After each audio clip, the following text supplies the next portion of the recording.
sekalian, selamat pagi. Bagaimana kabarnya kalian semua pada hari ini?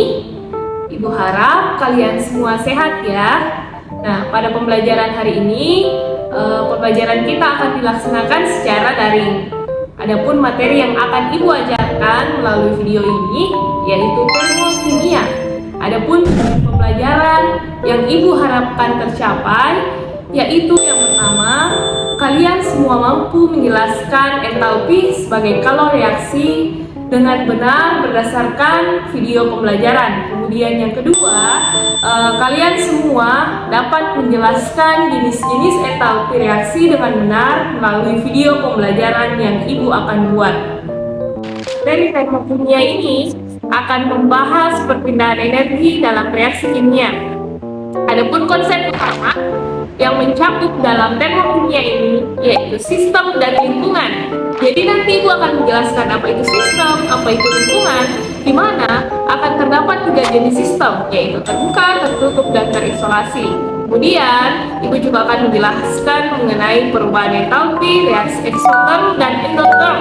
Jadi pada video ini Ibu akan menjelaskannya, serta tidak lupa pula Ibu akan menjelaskan jenis-jenis entalpi mulai dari pembentukan, penguraian, pembakaran, penetralan, penguapan, peleburan, penyubliman, dan pelarutan.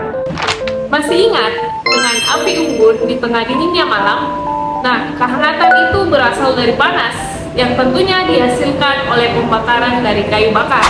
Nah, kalian semua pasti mengetahui kayu bakar. Kayu bakar ini mengandung karbon yang saat dibakar akan menghasilkan kalor.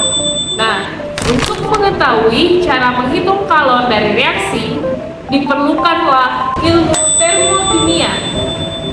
Termokimia ini berasal dari bahasa Yunani, yaitu thermos atau panas dan kimia.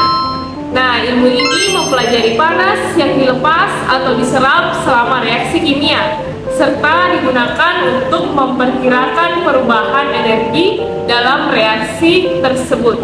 Sekarang kita masuk ke jenis-jenis sistem. Terdapat 3 jenis sistem. Yang pertama, sistem terbuka, di mana kondisi ini dapat mengalami pertukaran materi dan energi dengan lingkungan. Yang kedua itu sistem tertutup, dapat mengalami pertukaran energi, tetapi tidak dapat mengalami pertukaran materi dengan lingkungan.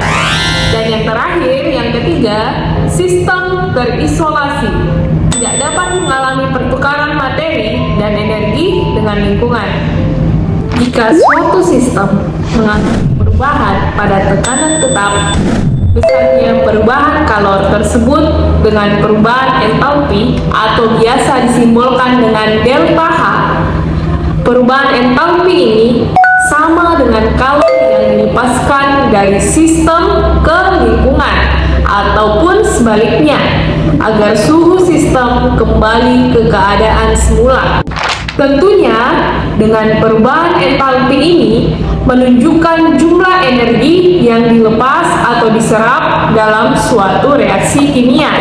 Nah, jika reaksi melepaskan energi ke lingkungan, maka itu disebut dengan reaksi eksoterm, di mana delta H-nya itu akan bernilai negatif.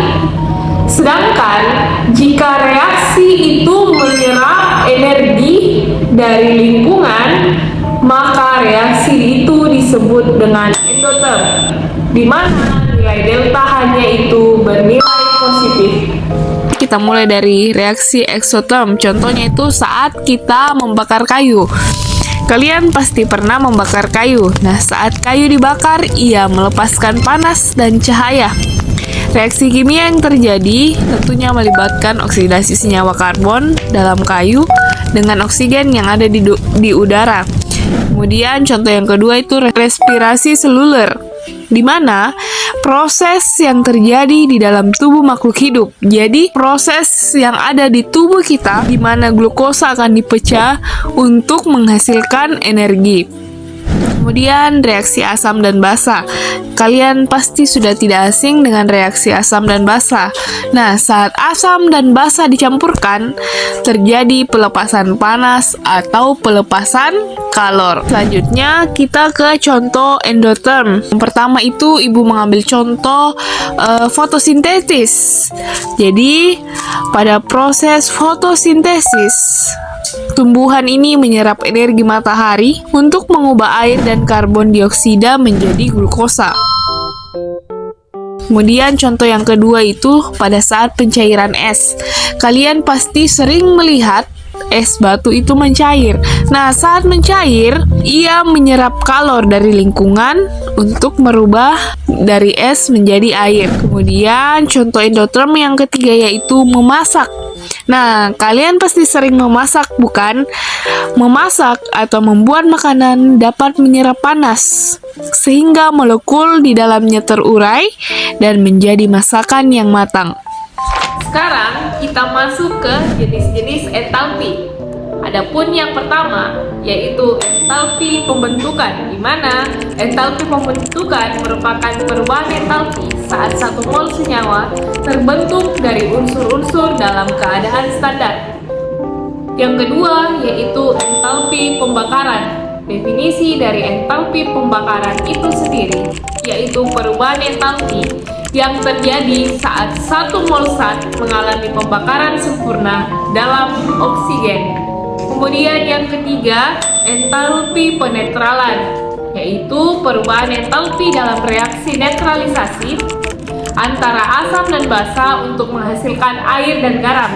Kemudian yang keempat, entalpi penguapan, di mana perubahan entalpi yang dibutuhkan atau dilepaskan pada penguapan satu mol zat dalam fasa cair menjadi fasa gas yang diukur pada keadaan standar.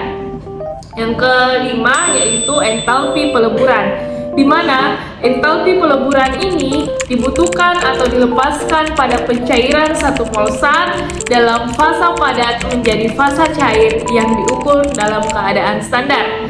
Entalpi yang terakhir yaitu entalpi penyubliman, di mana perubahan entalpi yang dibutuhkan atau dilepaskan pada penyubliman satu mol zat dalam fasa padat menjadi fasa gas yang diukur pada keadaan standar. Oke, demikian materi yang Ibu dapat sampaikan pada hari ini. Di pertemuan selanjutnya, kalian akan diajarkan oleh Ibu Adel untuk menghitung perubahan entalpi.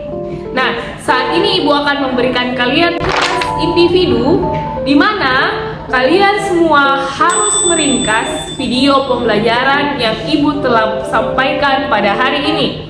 Nanti tugasnya paling lambat dikumpulkan pada pukul 12.00 WITA.